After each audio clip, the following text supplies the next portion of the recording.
Hey guys, welcome to Y&R Daily Update YouTube channel. Today's topics. The Young and the Restless spoilers, Friday's full August 22, 2025. Genoa. City rarely moves in a straight line.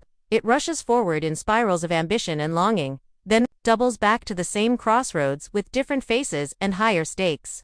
And this week, the spirals tighten around three pressure points at once.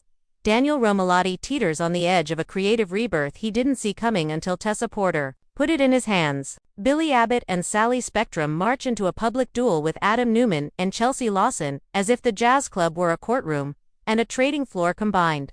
And far from the spotlight, a persistent new interrogator named Holden Novak Ing, a deceptively polite question at Claire Grace that could blow open a scandal still humming just beneath the skin of the Abbotts and Newmans. The town hums with that prickling static that precedes a storm.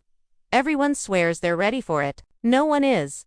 Sally Spector's confidence arrives before she does. It's in the cadence of her messages, the haste of signatures, the way she tells Billy Abbott that Abbott Communications will be ready next week. As if next week were an inevitability and not a cliff edge with wind screaming up from the gorge. Billy asks the right question. Are you sure? Not because he doubts Sally's vision, but because he has learned the hard way that launch dates are illusions unless the people behind them are welded together by pressure and principle. Sally does not blink. She has her weapon, she says, and the word is chosen carefully. This is a war of attention, of distribution, of who gets to set the narrative for Genoa City's titans. And her weapon is a chief operating officer who knows how to turn chaos into leverage. Audra Charles. The name lands like a glass on mahogany. Beautiful, resonant, carrying the memory of every drink poured before it. Billy's instincts flare. He remembers Audra's velocity. The way she can map incentives in a room and talk three people into three different truths without breaking eye contact. Can she be trusted? Sally meets the question with an answer that sounds like a vow. Audra will be loyal. It isn't naivety, it's strategy. With a fledgling media house strapped to a jet engine, Sally would rather tame a thoroughbred than prod a plow horse. And Audra, imperfect, brilliant, hungry, is bred for the sprint from launch to relevance. Sally's calculus is blunt. If you want to move fast in Genoa City, you hire someone who has already broken a few speed limits. Risk and reward are the same road. On the other side of town, a different calculation is in progress at the jazz club, where Chelsea Lawson traces the perimeter of a problem Adam Newman has already sketched in ink. Newman Media's expose on Kane Asheb landed with the percussive thud they expected. But the silence that follows isn't relief. It's the breath before a reply. Chelsea asks why. Kane has said nothing, done nothing, posted nothing. And Adam answers with the cynicism of a man who has seen enemies play dead only to spring with sharper teeth. Kane is not paralyzed. He is positioning. He is consolidating allies, pricing loyalty, charting who flinched when the piece dropped, and who amplified it without prompting. Adam's warning is specific. A family initiative to cozy up to Kane is not hedge but hazard. If Kane is quiet, it is because someone is talking to him in a channel not visible to the rest of them. And the instant you call that Daytona, he calls it reconnaissance. Adam understands the rhythm of counters because he has lived by them. You do not feed a shark to prove it won't bite. You stay out of the water or you bring a bigger boat. The bigger boat arrives uninvited and smiling. Billy and Sally walk into the jazz club like a headline and a subhead, every eye pivoting before they even reach the table where Adam and Chelsea have been diagramming risk. Sally speaks first, a velvet scold, telling them she is disappointed in the cheap shot they took at Billy because say what you will about his gamels, there is a difference between a man learning how to steer a company and a narrative crafted to make him look like he cannot find the wheel. Billy does not need defending, but he understands the optics of letting Sally plant the flag. If Abbott Communications is going to roar, it must do it in the voice of its chief executive from day one. He announces, not brashly, but with the finality of a chess player snapping down a piece that Sally will take the reins. He has plans of his own, he says. And even the way he says plans sounds like factories lighting up in editorial calendars stretching past the new year. Adam rolls his eyes because he knows performance when he sees it and respects it less when it is effective. But the gesture does not dilute the fact that for the first time in a very long time, the Abbotts are not merely reacting to a media punch. They are throwing one. Chelsea's gaze flicks between the four of them, noting that the line in the sand is not about content but control. Who tells the story of Kane, of Newman, of Abbott, of Genoa City itself, will dictate which brands rise and which reputations rot. The jazz club is supposed to be a refuge for music and memory. Tonight, it is an exchange where futures are traded in glances. While the Titans posture, Daniel Romalotti stares at a different kind of future laid out on a laptop screen that Tessa Porter slides across a cafe table. He had expected a coffee and a check-in. The kind of gentle conversation artists grant each other when deadlines have exhausted vocabulary. But Tessa does not arrive with sympathy. She arrives with a deck, a demo, a clearance memo, and a promise. The surprise is not that she wants to collaborate. Daniel's art has been ripening again. Lines and color returning to his hands with a steadiness that makes him almost superstitious. The surprise is the architecture of what she is proposing. A multimedia cycle that treats Genoa City's past as a living score. Interactive art from Daniel. A suite of original songs from Tessa recorded in stripped acoustic and full studio variants. A pop-up gallery experience threaded through with audio triggers and long-form interviews from the city's most guarded voices. Built to tours in 3 cities with a companion digital release that can be sampled, in-game and streamed across platforms. Tessa has already negotiated provisional distribution with a boutique label, hungry for prestige. She has the lawyer's red lines, the slots at 2 summer festivals. The legal language to shield Daniel's IP after the Omega Sphere saga taught him exactly how fast a passion project can be ripped from its creator when he isn't looking. Daniel expected a pep talk. He got an engine. He is stunned into stillness, not because he doubts the scope, but because he recognizes he has run out of excuses to delay the next chapter.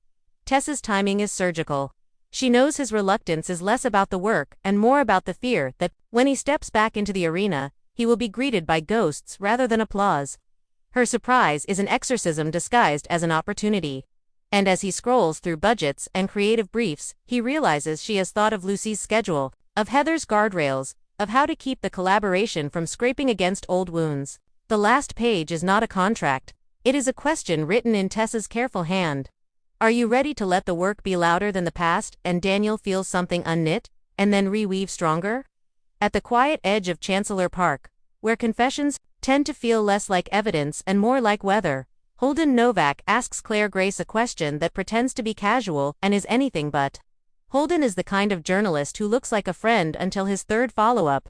Podcasts taught him how to sound like a confidant, and long-form features taught him how to carry a silence until the other person fills it. He has come to town with the bland cover of a multimedia project on Midwestern dynasties and the true intent of mapping the fault lines in the Abbott Newman topography as leverage for a book that could buy him a decade of freedom. He asks Claire about Kyle Abbott, not as a lover, but as a timeline, and it takes 1.5 sentences before Claire's posture gives away that she understands there are subplots inside the question. What did they promise each other when they thought no one was watching? How serious did things get before the whispers about parentage grew too loud to ignore? And what does it mean for the Abbotts if the rumors Jill planted in the city's bloodstream calcify into truth? Claire answers with the poise of someone who has practiced both contrition and composure. She says that Kyle is an important friend, that they care about each other, that the rumors are cruel because they reduce human beings to puzzles. Holden smiles like a man who has just found a corner piece. He asks if she has taken a DNA test with Jack. Claire says the only sane thing left to say, that nothing should be decided until the facts are facts. He thanks her, but in his notebook, the sentence he writes is not a quote. It is a question mark pressed so hard, it dents the page. Kane Ashby's name returns to the evening like a chorus. At first, as a warning in Adam's voice, and then as a theory, Chelsea articulates from a different angle. If Kane is silent, perhaps it is because he believes time will do his work for him. Newman Media burns hot and fast, and the public's appetite for outrage is bottomless but shallow. Wait a few cycles and the headline becomes sediment. But Chelsea also knows Kane is a pragmatist when panic looks too much like weakness. The Married to Danger alliance he has recently been flirting with, Phyllis Summers, incandescent and unpredictable, suggests a countermove will arrive not as a rebuttal-oped but as a market. The Married to Danger alliance he has recently been flirting with, Phyllis Summers, incandescent and unpredictable, suggests a countermove will arrive not as a rebuttal-oped but as a market maneuver disguised as philanthropy or a leak seeded where it will metastasize fastest. Adam listens, face unreadable, and toggles between 2 tactical trees. One where they keep pressure on Kane's flank, Another where they prepare the corporate immune system for a disinformation fever. He hates that both trees include human fallout he cannot fully control. He hates it more that the person most likely to inject gasoline into any fire with a smile is someone who once knew his soft spots by touch. By the time Billy and Sally finish their pass through the jazz club, the room's mood has veered from bused to adrenalized. Sally's disappointment in Adam and Chelsea for underestimating Billy is not merely theater, it is the preface to a doctrine. Abbott Communications will not be a vanity imprint, it will be a fulcrum. Their slate is not gossip dressed up as gravitas. It is investigative work filtered through editorial sensibility and a branded studio arm designed to turn long reads into revenue. Sally talks about tone with a designer's eye. The pieces will be sharp and saturated, never hysterical, built to travel. Billy lets her pace out front and watches the tables they pass. In 3 minutes, you can tell who wants to be courted and who is already dialing a friend at Newman to say that Abbott comes is for real. Subscribe our channel for more latest update. Adam's eye roll is still in the air when his phone vibrates with an alert from a private monitoring stack flagging a cluster of newly registered domains and social handles that look like grassroots fan accounts but share 2 metadata tells he has seen before in campaigns financed through intermediaries. There is no proof they are Ken adjacent. There is no evidence they are designed to swarm a narrative. There is only the stutter of pattern recognition and a brain trained by years of proxy wars.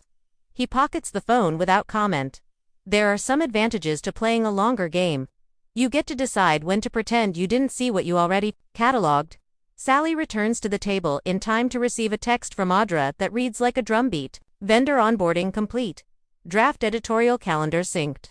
Pilot crew hired.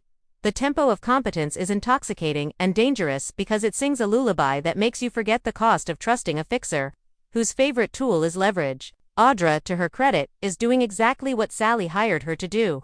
Build the machine in a week that most companies need a quarter to assemble. What Sally does not know yet is that Audra has also taken a meeting in a shadowed corner with a man who never introduces himself twice and who slides across an envelope with a list of freelance writers whose bylines can be rented if you know which debts to call in.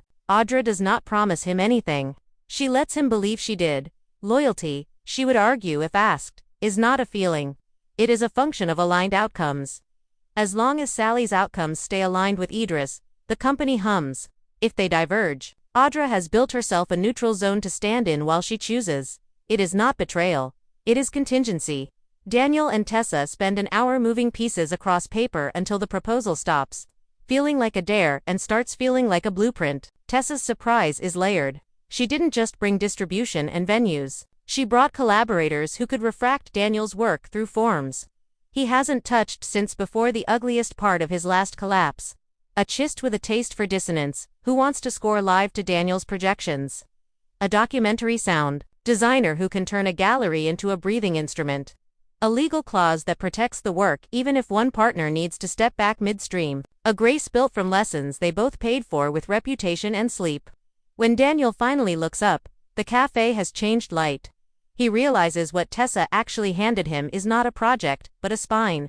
The kidnapping aftermath that rewired the family's reflexes, the public messes that taught him where to place his words and where to swallow them. None of it has to be the last footnote of this decade. He tells Tessa he will do it. And in that sentence, there is a small precise mercy neither of them name. He is choosing art over anxiety. For a Romlady, that is revolution. Holden Novak's question keeps echoing long after he closes his notebook. Claire hears it when the park is quietest. The way it threaded Kyle's name into a tapestry of rumors about fathers and daughters and the risk of loving anyone before the ink on a DNA result dries. Jill's careful bomb of suspicion has seeded the ground. And while Claire refuses to be defined by conjecture, she cannot pretend that the fear she tasted, sharp, metallic, when Holden leaned on the words, "Are you certain?" will fade icily. She texts Kyle something simple and true. "We need to talk when the launch noise dies down." He answers with a heart and a promise. He is loyal, which only sharpens the edges of what might happen if science confirms the worst version of their story. Clarier, who has rebuilt herself from Jordan's programming one honest choice at a time, vows not to let a stranger's notebook dictate her next chapter. But she also knows that in Genoa City, history has a way of writing itself in the margins while you are busy coloring in the main picture. Night folds over the jazz club and the cafe and the park, and the three threads begin to braid. Adam's alert blossoms into a map of ghost accounts, warming up around keywords that intersect Newman Abbott and the newly minted Abbott Communications. An ecosystem that looks organic until you watch it from far enough above to see the rhythm of coordination. He doesn't call it Kane. He doesn't need to. Chelsea reads his expression and says aloud what he chooses not to. A counter is coming. Across town, Sally clinks a glass with Billy and confesses, in the private grammar of partners who have already survived one fire, that she is simultaneously terrified and thrilled. Terror means the work matters. Thrill means she is still the woman who builds anyway. Audra's calendar pings 7 a.m. editorial stand-up with a 3-line agenda built like a blade. Daniel emails Tessa, the only 4 words that matter. Let's make it sing. And then opens a blank canvas that is suddenly less blank than it has been in years.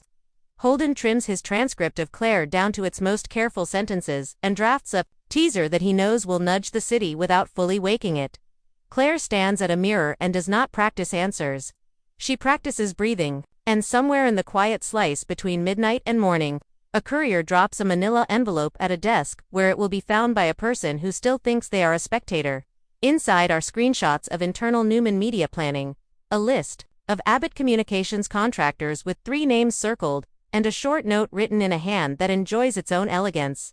You are not the only one who knows how to set a narrative. There is no signature.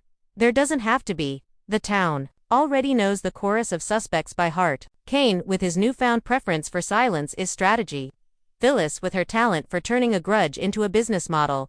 An ally we have not met yet who believes chaos is simply a more honest form of competition. By dawn, Genoa City has made a dozen new promises to itself. Sally will launch on time because not launching would be a different kind of death. Billy will let her lead and will find out whether the plans he kept close are still plans or just a posture he needed at a table with Adam Newman. Adam will prepare both trees and wait to see which forest catches fire first. Chelsea will sketch a third option where their family refuses to be baited into an expensive feud and instead builds something that survives the cycle. Daniel will choose a line and draw it, and Tessa will bring in a chord that makes his color hum. Holden will keep asking questions, and Claire will keep answering only to the ones that are facts. And beneath all of it, the current that never goes away. Every launch is a confession. Every silence a tactic. Every toast a test. Abbott Communications will try to own the story. Newman Media will try to own the horizon. Kane, Ashby will time his reply for maximum bruise. And the tiniest of hinges, one question in a park, about a young woman's connection to a family that never stops paying for its name, might swing open a door that none of them can close again. If the city is lucky, its next week will merely be loud. If it is honest, it will admit that luck has never been its true currency. Obsession is. Sally is obsessed with building. Billy is obsessed with proving he is more than his worst headline. Adam is obsessed with not being caught off balance by a man like Kane ever again. Chelsea is obsessed with turning harm into art, and art into armor. Daniel is obsessed with finally letting the work forgive him. Tessa is obsessed with giving the work a world. Holden is obsessed with the elegance of a question mark. And Claire, caught in the crosswinds of affection, rumor, and a science that does not care about feelings, is obsessed with the one thing Genoa City rarely grants without a price, a future that belongs to her. Society was loud in the friendly way that made secrets feel smaller. A Friday night hum under the glass chandeliers where laughter could be an alibi and SOF jazz could drown a confession if you timed it right. Holden Novak chose this room on purpose. He liked his stories too. Begin where people felt safest. He leaned in at the round table, warming the air with a harmless anecdote about Los Angeles, the kind of humiliating origin story the best reporters hoard because it proves they remember what it feels like to be on the wrong end of power. He painted the scene with quick strokes. A desperate first month in the city, a casting call for a reality dating show pitched like a fairy tale with craft services, a whirlwind match with a woman he later learned was one of the show's decision-makers, and then the kind of cowardice that comes dressed as ambition. He ghosted her and found out the hard way that in a town built on gatekeeping, you don't burn the hand that stamps the pass. So, of course, he finished shrugging with a self-aware wheeze. I didn't get the part. Didn't even get the consolation montage. A lesson in what not to do brought to you by 23-year-old me. Daniel barked out a laugh first because he recognized contrition when he heard it. Tessa laughed because the timing was impeccable. And even Claire found herself laughing quick and clean in that narrow little space where embarrassment redeems itself by becoming funny. For a moment, the table belonged to the version of the evening they'd planned. No headlines, no ghosts, just a little oxygen. The door opened and the oxygen changed shape. Nate Hastings stepped inside with Audrey Charles on his right. Cool and immaculate, a woman who could turn a foyer into a chessboard before she reached the host stand. The room did what rooms did when her name appeared in a sentence with coup and launch next week. It watched. Claire's laughter died in her throat so fast it felt like a bruise. She told Holden too brightly that she had been feeling lighter lately, that the city's noise had softened in her chest. Then her eyes cut to the woman at Nate's shoulder, and the old weight returned with surprising precision until Audra walked in. She added, and the joke didn't land because it wasn't one. Nate, for his part, clocked the table in a scan. Daniel, whose jaw always telegraphed tension when family was in the room. Tessa, who could cool a confrontation with an octave.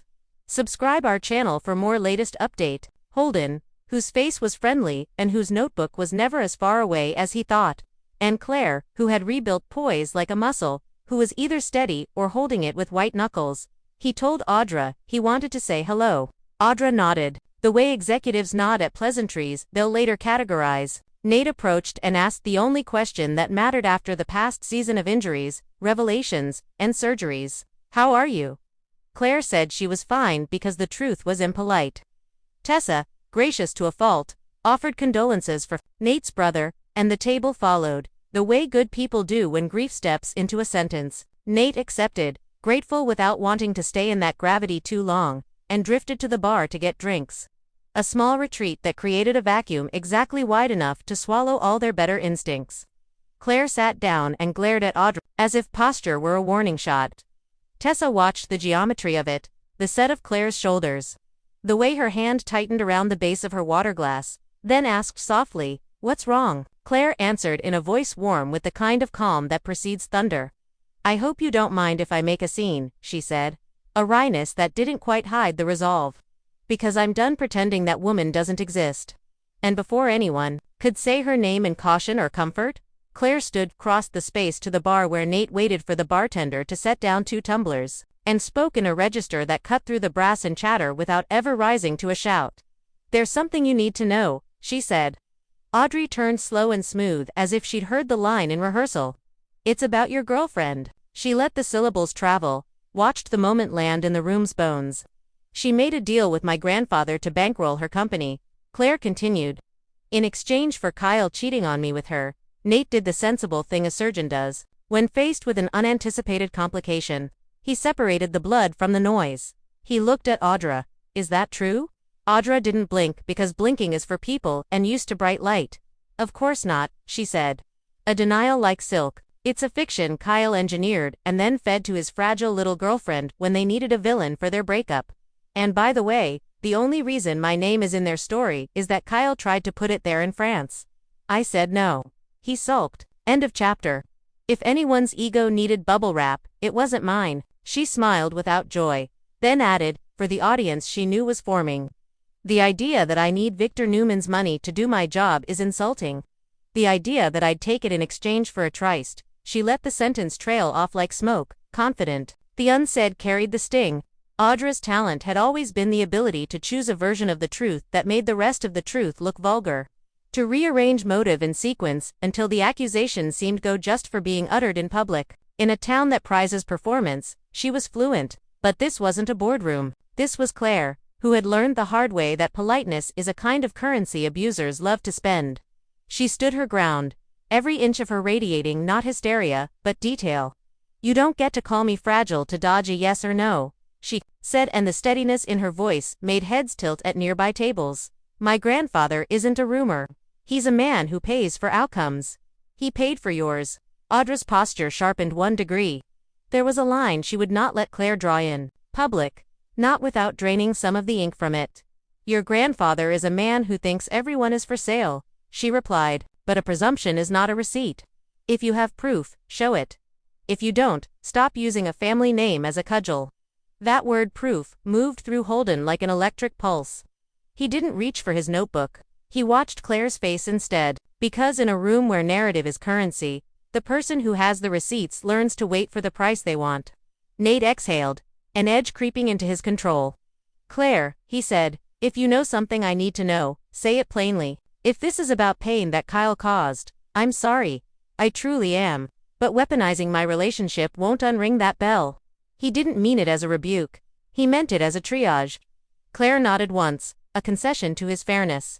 Then she reached into her bag, took out a phone that wasn't her primary, and slid it across the bar top with the kind of casual authority that comes from deciding you are done begging privately. Our proof starts there, she said.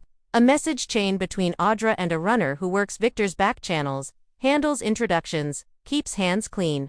You'll see dates that precede the France narrative, and bank markers that line up with the first 2 vendor payments for her CO rollout. There's more. I'm not naive. I didn't come tonight to guess.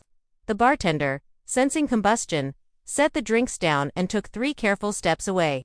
Audra's eyes flicked to the device and back. She would not touch it. Touching is a tell. Screenshots are theater, she said evenly. Metadata can be faked. Schedules can be retrofitted. I don't litigate my life on a stranger's phone, especially not one curated by a woman who learned how to alchemize victimhood into leverage in record time. Daniel had crossed the room by then, Tessa with him, not to form a phalanx around Claire, but to change the geometry of the conversation before it hardened into spectacle. He put a hand on the bar, a small declaration that he would absorb some of the blast if one came. Nate, he said, let me get us a table in back. We can look at whatever Claire brought without giving half the city a front row seat. Nate appreciated the lifeline because he knew both the power of privacy and the cost of appearing to demand it. He nodded, clipped, and gestured for Claire to lead. Audra didn't move, then did precisely a half beat later than the rest, as if to signal that she followed no one. They took the corner banquet by the frosted glass, the one that had watched more deals and divorces than any boardroom, and for a moment, the restaurant returned to its ordinary music, while at the back of the room, the 4 of them built a small courtroom out of a tabletop. Claire unlocked the phone, scrolled to a thread labeled with a name that meant nothing if you didn't spend time in Victor's shadow, and set the device between them. Holden hung back at the bar because journalists know when presence becomes interference. Besides, he could see what he needed from here, the faces, not the texts. Nate angled the phone, read a block of messages that were both banal and sinister. Scheduling disguised as flirting. Shorthand the city's fixers, teach each other the way grandmothers pass down recipes. He didn't need dates to tell him whether the cadence was real. He could hear the melody of logistics, see the typos that only happen when you're rushing to confirm a meeting before a third party changes their mind. He tapped to the bank screenshots Claire said would be there. Not because he believed screenshots, but because his brain kept a clean ledger of what coincidence should look like. And this didn't. Vendor payments inside Abbott Communications. Arriving within 36 hours of a shell transfer from an entity that had no reason to fund Audra's assent, except that someone told it to. This proves nothing and suggests everything, he said finally, and the honesty of it felt like standing barefoot on tile. Audra smiled tight. Exactly, she said, which is another way of saying it proves nothing. Her contempt for ambiguity was sincere. Ambiguity had been useful when she wielded it, and inconvenient when someone else did. Tessa, whose talent for cutting through to the human concern often saved people from the worst. Audra smiled tight. Exactly, she said, which is another way of saying it proves nothing. Her contempt for ambiguity was sincere. Ambiguity had been useful when she wielded it, and inconvenient when someone else did. Tessa, whose talent for cutting through to the human concern often saved people from the worst version of themselves, looked at Audra not unkindly. If this is a misunderstanding, it can be cleared with daylight, she said. Open your books to Billy and Sally. Let a third-party auditor compare vendor flows to your personal accounts. Subscribe our channel for more latest updates. If Victor's fingerprints aren't on anything, the rumor starves. It was the most reasonable sentence in the room, which made it the most dangerous because reason demands a kind of vulnerability that power hates. Audrey's eyes flicked just once at Daniel, as if calculating whether his recent commitments to transparency in his own creative life could be turned into a trap here. Then she shrugged, but the shrug didn't reach her neck. I don't restructure my privacy on the basis of an ex-girlfriend's paranoia, she said. And I don't hand trade secrets to a competitor. Because someone who can't let go of a breakup decides I'm the reason she's not engaged. The word engaged landed like a dropped fork. It wasn't just the insinuation, it was the reminder of how close Claire and Kyle had come to choosing a future before a paternity scandal pulled the rug from under the room. Claire's composure wavered, not at the jab, but at the casual cruelty of weaponizing a wound she hadn't even mentioned. Daniel saw it, so did Nate. Enough, Nate said quietly, and the word carried a surgeon's authority. Audra, don't do that. It was small, but it was the first line he had drawn tonight that separated his partnership from his ethics. And in a town like this, that line was a rare species. Audra blinked once slow and recalibrated because survival for her had never meant doubling down on a losing posture. Fine, she said. Here's my daylight. I'll let Abbott Communications General Counsel propose an auditor. I'll open whatever needs opening under NDA to any entity Sally and Billy select. And when I am clean, I expect a public correction from everyone at this table. She said it like a dare, which is how people say gracious things when cornered. Good, Claire said. And the word tasted like metal. But this isn't just about bank trails. It's about the fact that you weaponized me with my own family. You knew Victor wanted Kyle neutralized. You knew my relationship was a pressure point. You leaned on it. Audra didn't deny the psychology. Denying psychology is for amateurs. Your grandfather leaned on it, she answered. I don't help men make women smaller for sport. I help companies run. If a man with resources tests a weakness, that's on him. If a boyfriend betrays you, that's on him. Put the blame where it belongs. The elegance of the deflection would have impressed Claire in another life. Tonight, it only made her want to walk until the city ran out of lights. From the bar, Holden watched Daniel angle his body to take heat that wasn't his. Watched Tessa keep the conversation anchored to what could be verified. Watched Nate balance self-respect with self-protection. Watched Audra draw a circle around herself and call it professionalism. Watched Claire refuse to let her pain be the punchline. He had come for color. He realized he had stumbled into structure. Whatever he wrote would not be about a salacious accusation, it would be about the mechanics of influence, how families outsource their will. How executives launder power through deliverables. How young women who survive manipulation must then survive the perception that their anger makes them unreliable narrators. He wouldn't publish any of it yet. Stories like this are like wine and evidence. You don't serve them before they're ready. The table broke with the uneasy politeness that follows a ceasefire. Nate paid for drinks he didn't touch. Audra accepted the audit terms with a nod crisp enough to slice paper. Daniel promised Claire he would walk her to her car and meant it. Tessa squeezed Claire's hand in a way that said, I believe you. Even as the city insists, belief must wait its turn. On the way out, Claire's phone lit up with a message she didn't want but expected. A one-line text from a number she'd once labeled "not now" and then deleted.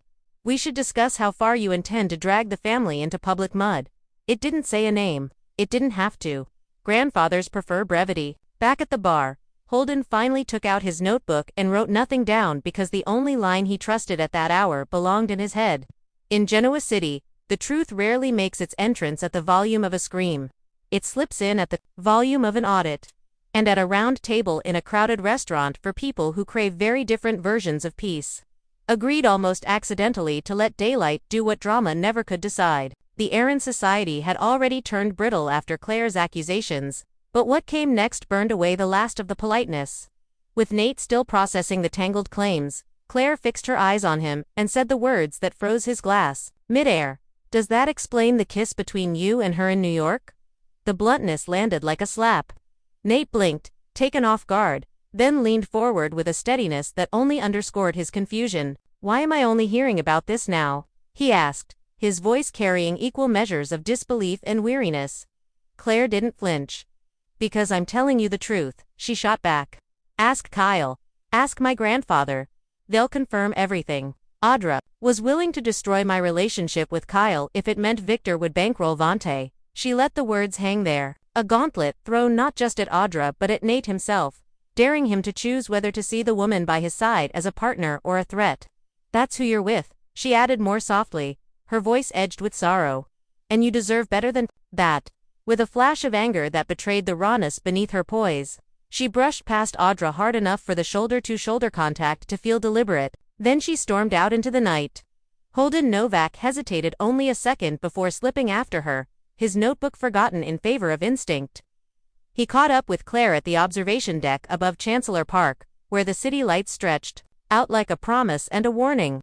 She exhaled heavily as though the skyline itself might steady her. "She's trying to distract me," Claire said, her voice low but laced with bitterness. "Trying to make me believe Kyle betrayed me when really it was her cutting deals with my grandfather." The disgust in her tone was sharper than the chill in the air. Holden studied her carefully, then murmured, "That does sound like Audra, but let me plant a question in your mind, Claire. What if she isn't lying? What if Kyle isn't the man you think?" Claire turned to him sharply, the conflict plain in her eyes. "I love Kyle," she admitted, the words heavy as iron. "But I'd be lying if I said I don't have doubts. And I hate that. I hate that she's managed to make me question him." Holden nodded slowly, sensing the fracture lines. He didn't push. Sometimes, all a reporter needed to do was water the seed and wait for the cracks to grow on their own. Meanwhile, back inside, another conversation shifted the evening's tenor. Tessa, sensing Daniel's tension after watching his mother's world tilt and Claire's drama explode, leaned close enough for her words to be intimate but not overheard. "Outside of my daughter," she said softly, "you're the only bright spot in my life. When I'm with you, Daniel, I actually believe I can be happy again.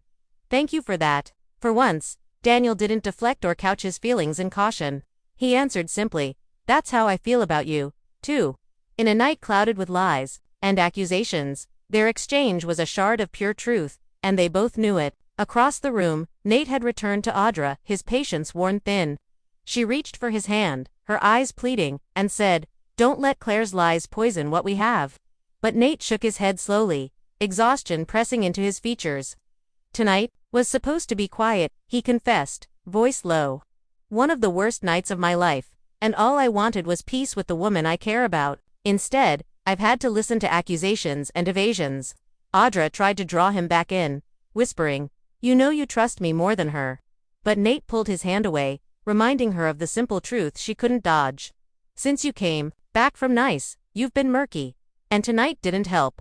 Audra's smile flickered, that confident veneer straining under the first real crack. The war of words wasn't over. But for the first time, Nate's loyalty was no longer something she could take for granted. Subscribe our channel for more latest updates.